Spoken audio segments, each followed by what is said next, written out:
नमस्कार। न्यूज़ के एक खास कार्यक्रम में आपका स्वागत है। मैं हूं देवेंद्र कुशवाहा।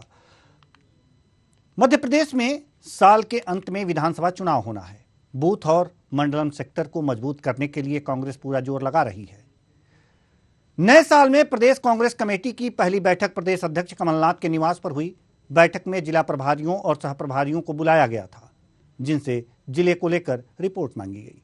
बैठक में हारी हुई सीटों पर दौरे किए जाने को लेकर दिशा निर्देश भी दिए गए। एक रिपोर्ट भी देखेंगे, फिर चर्चा भी करेंगे। विधानसभा चुनाव की तैयारी में कांग्रेस, 2023 में सरकार बनाने की कवायद में कांग्रेस, लगातार चल रहा है बैठकों का दौर। बूथ और मंडलम सेक्टर के मजबूती पर जोर, हारी हुई सीटों को जीतने की कवायद, हारी हुई सीटों पर दौरे के निर्देश। मध्य प्रदेश में संगठन को मजबूत करने को लेकर कांग्रेस जमीनी स्तर पर काम कर रही है। नए साल में पहली बार प्रदेश कांग्रेस कमेटी के अध्यक्ष कमलनाथ के निवास पर बैठक आयोजित हुई। बैठक में कांग्रेस के जिला प्रभारियों और सह प्रभारियों को बुलाया गया। बैठक में शामिल होने के लिए प्रभारी महासचिव जयप्रकाश अग्रवाल भी राजधानी भोपाल पहुंचे। बैठक में बूथ और मंडलम सेक्टर को और मजबूत बनाए जाने के लिए निर्देश दिए गए। इसके अलावा पार्टी के विभिन्न प्रकोष्ठ को और अधिक सक्रिय करने को लेकर भी चर्चा की गई। प्रदेश कांग्रेस के अध्यक्ष माननीय कमलनाथ जी ने आज सभी जिलों के प्रभारियों, सह प्रभारियों और जो संगठन मंत्री नियुक्त किए गए उनकी बैठक ली है। बैठक में आगामी चुनाव की दृष्टि से जिला कांग्रेस कमेटियों ने जो तैयारियां की है और प्रभारियों ने जो अपने जिलों में तैयारियां की है विभिन्न संगठनों के जरिए, उसके संबंध में विस्तृत चर्चा हुई। बैठक के प्रारंभ में अनेक साथियों ने इस बात के लिए संतोष व्यक्त किया कि सभी जिलों में कांग्रेस का कार्य अच्छी तरह चल रहा है और जहां पर हमारे यहाँ कमजोरी, उन कमजोरियों को दूर करने का हम प्रयत्न कर रहे हैं। कमलनाथ जी ने और हमारे अखिल भारतीय कांग्रेस कमेटी के जो प्रभारी अग्रवाल जी हैं, उन्होंने निर्देश दिए, उन्होंने समझाइश दी और सब लोगों को ये कहा है कि जो उनका दायित्व है प्रभारियों का, उस दायित्व को पूरी तरह निभाएं और अपने अपने जिलों में, संगठन में, हर एक विधानसभा क्षेत्र में कांग्रेस को मजबूत बनाने का प्रयास करें।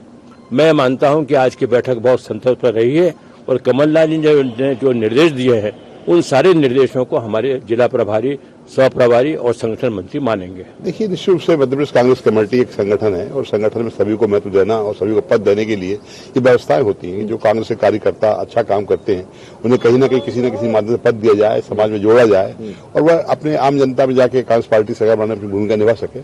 उसी प्रकोष्ठों का गठन किया गया है। प्रदेश अध्यक्ष आदरणीय कमलनाथ जी के आदेश अनुसार मध्य प्रदेश में 40 से प्रकोष्ठ बने हुए हैं और 15 विभाग है या फिर राष्ट्रीय कांग्रेस कमेटी द्वारा बनाए गए हैं। उन सबके पदाधिकारियों के द्वारा काम किया जा रहा है। कुछ जगह पे है लोगों की शिकायतें हैं कि साहब वहाँ पर जिले में लोग नहीं मिल पाते हैं, जिले में उनमें कहीं ना कहीं कमी है, लेकिन अधिकतर लोगों के जो काम है वो ठीक चल रहे हैं। तो कमलनाथ जी ने इस बात पर कहा है कि कुछ जगह ठीक काम चल रहा है, कुछ जगह नहीं चल रहा है, लेकिन अभी 19 जनवरी को प्रदेश अध्यक्ष आदरणीय कमलनाथ जी ने कांग्रेस कमेटी कार्यालय में सारे प्रकोष्ठ विभागों के प्रदेश अध्यक्षों की मीटिंग बुलाई है। उसमें सब कमियों को ठीक करने का प्रयास करेंगे। बैठक में सभी जिला प्रभारी ने अपने अपने जिले की प्रगति रिपोर्ट प्रदेश कांग्रेस अध्यक्ष को सौंपी।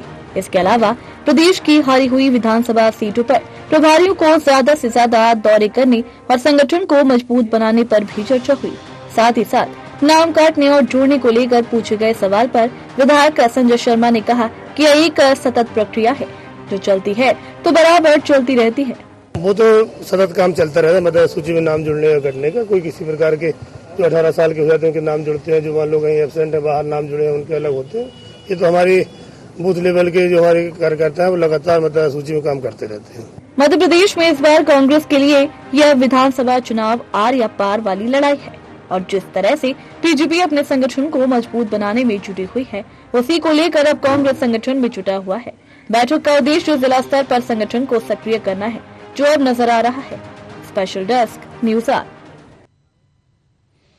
तो सवाल यहां पर यह है कि विधानसभा चुनाव 2023 की तैयारी में बीजेपी भी लगी हुई है और कांग्रेस भी लगी हुई है। लगातार संगठन को मजबूत करने की कवायद चल रही है और इसी के परिणाम स्वरूप अब इस साल पहली बैठक कांग्रेस ने की है, जहां पर जिला प्रभारियों और सह प्रभारियों की बैठक की है। उन्हें गुर सिखाए गए हैं, उनसे रिपोर्ट मांगी गई है। बीजेपी भी लगातार अपने संगठन को मजबूत करने का काम करती रहती है और चुनाव की तैयारी के हमेशा मोड में रहती है और उसी तरह से अब कांग्रेस भी यह कर रही है। आज इसी मुद्दे पर चर्चा करेंगे कि आखिर कितनी कांग्रेस मजबूत हो रही है मध्य प्रदेश में और चर्चा के लिए हमारे साथ जो मेहमान जुड़े हैं, अनिल पटेल जी जो सह मीडिया प्रभारी हैं बीजेपी से, बहुत बहुत स्वागत है आपका हमारे इस कार्यक्रम में। संजय महेंद्र जी जो कांग्रेस प्रवक्ता हैं, आपका भी बहुत बहुत स्वागत है हमारे इस कार्यक्रम में। रमेश मिश्रा जी वरिष्ठ पत्रकार हैं, आपका भी बहुत बहुत स्वागत है हमारे इस कार्यक्रम में। चर्चा की शुरुआत करते हैं। संजय महेंद्र जी, कांग्रेस प्रवक्ता, आपके पास कांग्रेस मेहनत कर रही है, मेहनत करनी शुरू कर दी है, संगठन को मजबूत बनाने की कवायद कर रही है। बीजेपी से कितनी मजबूत हुई है? हालांकि बीजेपी का संगठन बराबर चुनावी मोड में रहता है, तो क्या लगता है कि बीजेपी का जो संगठन है यहां पर मध्य प्रदेश में, उससे आपकी तैयारी कई गुना अधिक हो रही है? ये सवाल ऐसे समझ में नहीं आया कि कांग्रेस भारतीय जनता पार्टी से कमजोर थी कब? जी, भारतीय जनता पार्टी से कांग्रेस कमजोर थी कब? नंबर 1। जी।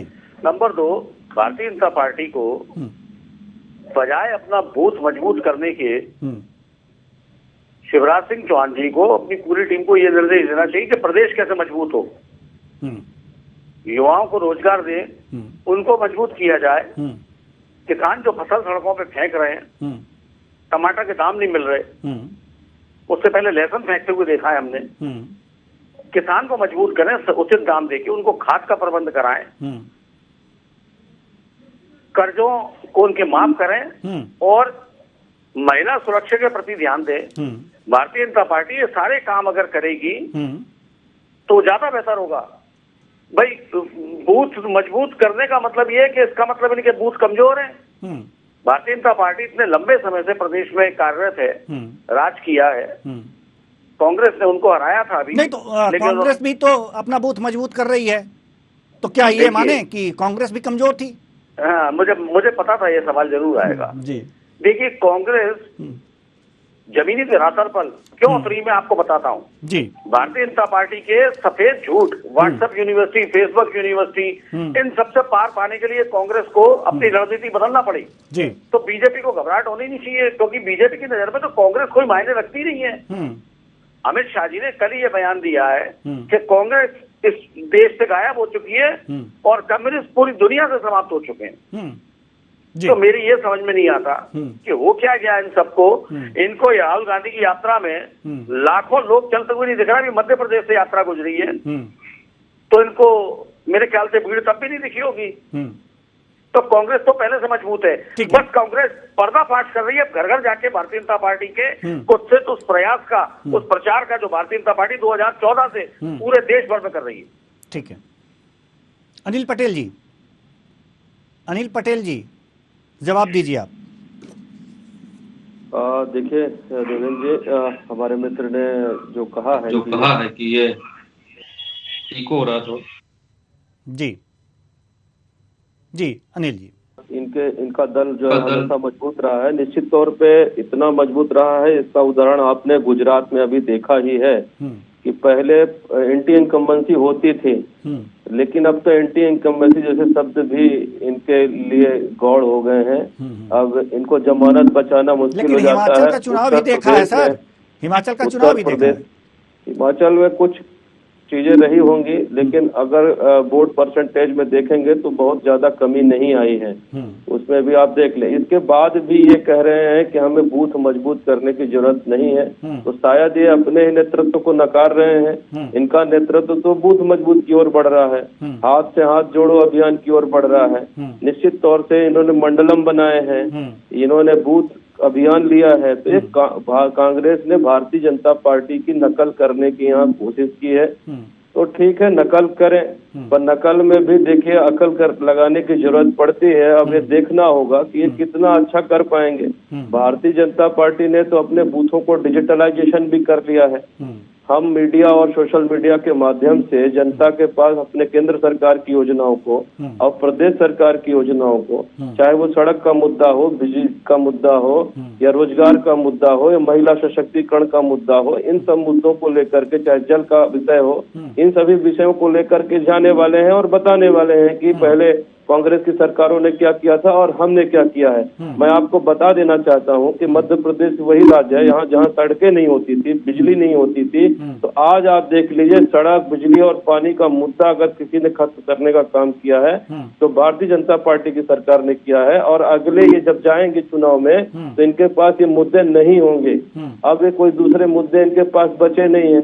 इनके जीतू पटवारी देख लीजिए, वो हमेशा कार्यकारी अध्यक्ष रहे हैं या नेता प्रतिपक्ष नहीं है तो कभी नेता प्रतिपक्ष बनने का प्रयास करते हैं, कभी अध्यक्ष बनने का प्रयास करते हैं, ओवर लीड करने का प्रयास करते हैं। बस इसी के में उलझे हुए हैं। इनके आपस में यही जूतम पैजार, आपसी मनमुटाव, आपसी टकराव, ये सिर्फ इसी में लगे हुए हैं। इनको जनता के मुद्दों की कोई परवाह नहीं है। इन जनता के लिए सदन में कुछ बोल पाते हैं न सड़क में कुछ बोल पा रहे हैं। ठीक है सर, हम आपके पास स्थिति मुद्दा विहीन हो चुके हैं कांग्रेस। ठीक है संजय महेंद्र जी, हम आपके पास भी आएंगे। इससे पहले हम वरिष्ठ पत्रकार रमेश मिश्रा जी के पास जाना चाहेंगे और जानना चाहेंगे। जी रमेश शर्मा जी, सवाल यहां पर यह है, नाम है मेरा, आप जी जी जी जी सवाल यहां पर यह है, देखिए मोटे तौर पर इसमें कोई शक जी जी जी जी सवाल यहां पर यह है, बोलिए। जी जी जी जी शर्मा जी, पहले सवाल हो जाए जवाब दीजिएगा। सवाल मेरा यह है कि अभी कांग्रेस कह रही है कि हमें बूथ मजबूत करने की आवश्यकता ही नहीं, कमजोर ही कब था, और बीजेपी कह रही है कि ये हमारी नकल कर रहे हैं, तो नकल भी अकल से करना होगा। क्या रहा है मध्य प्रदेश में, कितना कौन मजबूत हो रहा है, कौन नहीं मजबूत हो रहा है, कैसे? जी देखिए मोटे तौर पर राजनीति में हर दल एक दूसरे की नकल तो करता है। जिस तरीके से आप अगर पहले भाजपा को देखेंगे तो भाजपा संगठन पर बहुत ज्यादा जोर देती थी, चेहरे को बहुत ज्यादा वो प्रचार नहीं करते थे। कांग्रेस चूंकि दोनों पार्टियों में अंतर है, कांग्रेस चूंकि मास बेस्ड पार्टी रही है और भाजपा कैडर बेस्ड पार्टी रही है, तो कैडर पर ध्यान दिया करती थी और कांग्रेस मास पर ध्यान दिया करती थी। इसलिए कांग्रेस हमेशा चेहरे को प्लांट करती थी। तो कांग्रेस से ये सीखा है भाजपा ने कि संगठन के साथ साथ कैडर के साथ साथ कहीं ना कहीं चेहरा भी सामने रहे। इसलिए वो मध्य प्रदेश में शिवराज को, उत्तर प्रदेश में ये उन्होंने सीखा। ठीक उसी प्रकार कांग्रेस ने भी भाजपा से ये मंडलम को या बूथ को मजबूत करने का काम कहीं ना कहीं ये भाजपा करती थी, बस कांग्रेस ने अपनाया। तो एक दूसरे की लोग नकल करते हैं, सीखते हैं, और इसमें कोई बुराई भी नहीं है कि अगर मान लीजिए राजनीति में एक दूसरे से मुकाबला है तो एक दूसरे के पॉइंट पर जाकर के ही हमको मुकाबला करना होगा। तो ये जो चुनाव आने वाला है 2023 का, इसमें कोई शक नहीं कि ये चुनाव बहुत कांटे का चुनाव होगा और विशेषकर कांग्रेस के लिए बहुत प्रतिष्ठा का चुनाव होगा। इसीलिए अगर आप देखेंगे कांग्रेस की रणनीति में दो बातें दिख रही हैं। एक तो वो कमलनाथ जी का चेहरा प्रोजेक्ट करते हैं, हमेशा कमलनाथ जी के नेतृत्व में शीघ्र सरकार बनेगी, और दूसरा संगठन के स्तर पर नीचे बूथ को मजबूत कर रहे हैं। तो दोनों की जो तैयारी है उससे एक बात बिल्कुल स्पष्ट है कि अगला चुनाव जो होगा बहुत कांटे का और एक वोट का चुनाव होने वाला है, और जिसकी तैयारी बहुत ज्यादा अच्छी होगी। तैयारी तीनों प्रकार की, तैयारी चेहरे की तैयारी भी, तैयारी बूथ लेवल की भी, और तैयारी मुद्दों की भी। तो जो ज्यादा होगा वो बहुत अच्छे से उसको अपनी सरकार को बना लेगा। एक सवाल और हम आपसे लेना चाहेंगे, चुनाव दोनों पार्टी रमेश शर्मा जी, कठिन चुनाव होने वाला है। जी रमेश शर्मा जी, एक सवाल और हम आपसे लेना चाहेंगे। सवाल यहां पर यह है कि शर्मा जी कि अभी जो संजय महेंद्र जी ने कहा, संजय महेंद्र जी कह रहे थे कि मुद्दों पे बात होनी चाहिए थी, संगठन और बूथ बीजेपी को मजबूत करने की विशेष आवश्यकता नहीं है, लेकिन मुद्दों पे बात होनी चाहिए थी, किसानों के दर्द समझने चाहिए थे। अभी उन्होंने कहा कि लहसुन फेंका गया था सड़क पे, और भी तमाम बातें कर रहे थे। तो क्या यहां पर कुछ कमजोर दिख रही है क्या बीजेपी, जैसा कि कांग्रेस का नजरिया है? देखिए जो लग रहा है, ये ठीक है कि भाजपा कांग्रेस को कमजोर बताएगी, और कांग्रेस भाजपा को कमजोर बताएगी। लेकिन इस बार मुझे लग रहा है कि दोनों पार्टियां में कोई कमजोरी मुझे दिख नहीं रही। ये 2000 में भी मैंने लगभग मीडिया के हर चैनल पर कहा था कि दोनों पार्टियों में बराबरी का चुनाव है। आप देख लीजिए 2018 में दोनों पार्टियों को बराबर वोट मिला। तो कुछ मुद्दे ऐसे हैं जिन मुद्दों पर भाजपा भारी है, कांग्रेस कमजोर है। लेकिन कुछ मुद्दे ऐसे हैं जिन पर कांग्रेस भारी है, भाजपा कमजोर है। मान करके चलिए कि यदि 2 मुद्दे कांग्रेस ने अच्छे से उठा सकी, जैसे नौजवानों को बेरोजगारी का मुद्दा है, ये अगर उसने अच्छे से उठा सकी और वर्गगत चीजों को उसने अच्छे से उठा सकी तो वो भारी रहेगी। लेकिन अगर सामाजिक समस्या और राष्ट्र भाव का भाव भाजपा उठा सकी तो वो कहीं ना कहीं वो उसमें भारी रहेगी, ऐसा मुझे लगता है।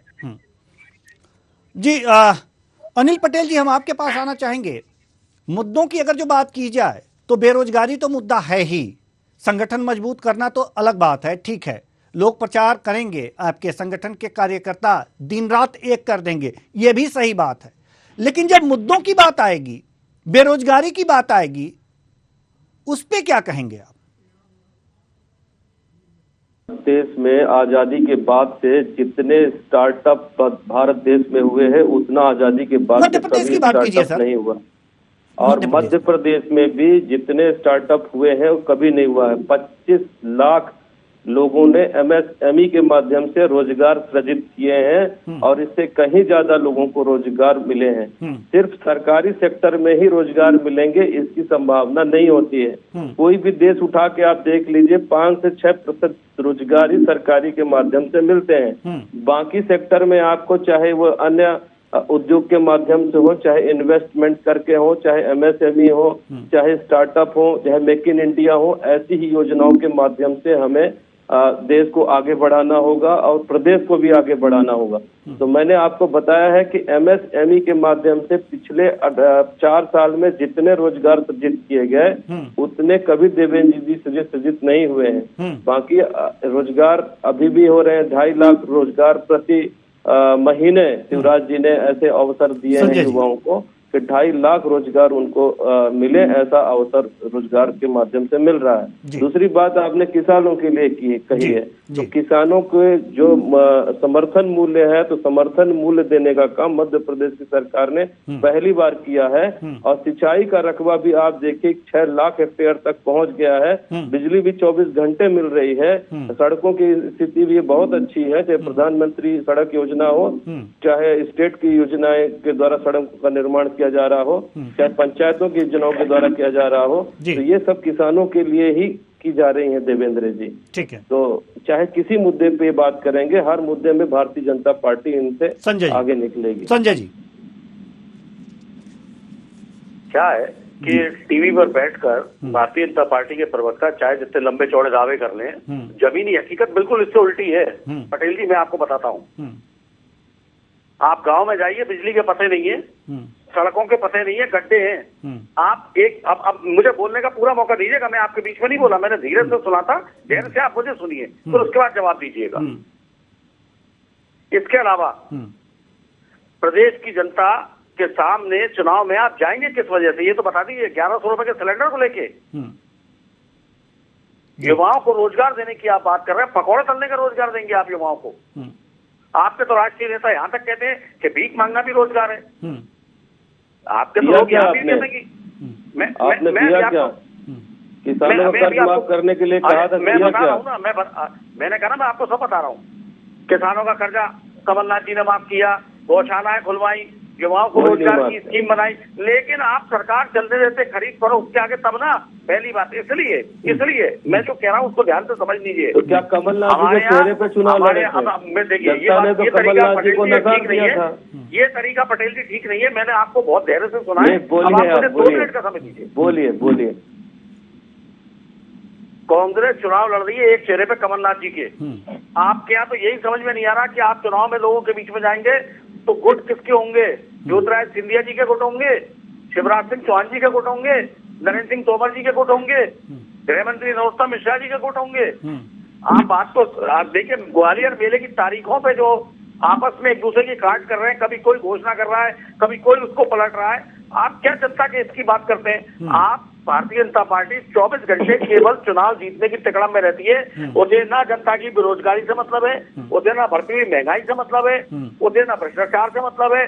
जो मन में आएगा भारतीय जनता पार्टी लेकिन जब करेगी। जनता त्रस्त होगी संजय जी, जब जनता त्रस्त होगी तो प्रचार किस बात का होगा?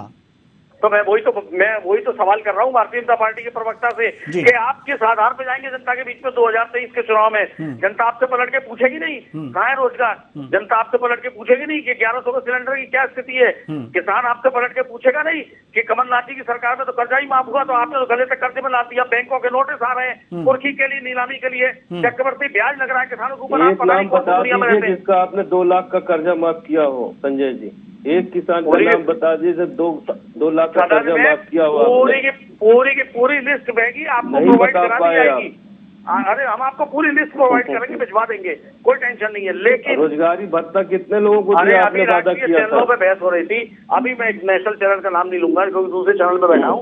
उस चैनल ने किसानों से आमने सामने बात की थी। किसान कह रहे थे भाई साहब हमने कमलनाथ जी की सरकार में तो कर्जा माफ होते भी देखा, शिवराज सिंह जी की चौहान की सरकार में हमारे पास बैंकों के नोटिस आ रहे हैं, हम डिफॉल्टर हो गए, हमें डिफॉल्टर होने की वजह से खाद भी दी जा रही है, हमें खाद भी नहीं मिल रही है, बल्कि हमारे ऊपर चक्रवर्ती ब्याज लगाया जा रहा है। कैसी बात कर रहे हैं? कोई कमी नहीं है, आपके कारण डिफॉल्टर हुए किसान। आपने कहा था हम कर्ज माफ करेंगे और आपने कर्ज नहीं माफ किया, उसकी आस में किसान बैठे रह गए और वो डिफॉल्टर हो गए। कांग्रेस के कारण हुआ था। पटेल जी बात काटने के लिए आप 3 बात कुछ भी कर ले, लेकिन उसके ऑन रिकॉर्ड सबूत मौजूद है।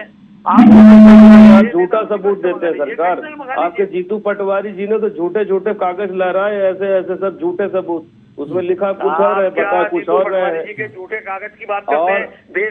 देश के प्रधानमंत्री की डिग्री की बेरोजगारी की बात जहाँ है, मध्य प्रदेश में पूरे भारत देश में सबसे कम बेरोजगारी दर है, 0.8% बेरोजगारी दर है। कागजों की बात करेंगे मेरे से पटेल साहब, देश के प्रधानमंत्री की डिग्री के विषय में क्या ख्याल है आपका? वो कागज सच्चा है क्या? कैसी बात कर रहे हैं आप? कम से कम ऐसे उदाहरण मत दीजिए जो बहस को किसी और दिशा में ले जाए। मूल मुद्दे की बात यह है कि मैं आपसे यह सवाल कर रहा हूं कि आम जनता के बीच में आप जाएंगे कैसे प्रभु, ये तो बताओ। हमारे पास तो बहुत योजनाएं हैं संजय जी, हमारे पास तो आयुष्मान योजना है, हमारे पास तो आवास योजना है, हमारे पास संबल योजना है, हमारे पास हवाई के लिए कागजी योजनाएं, हवाई के लिए हमारे पास तो बहुत सारी योजनाएं हैं। आप किस आधार पे जाने वाले हैं?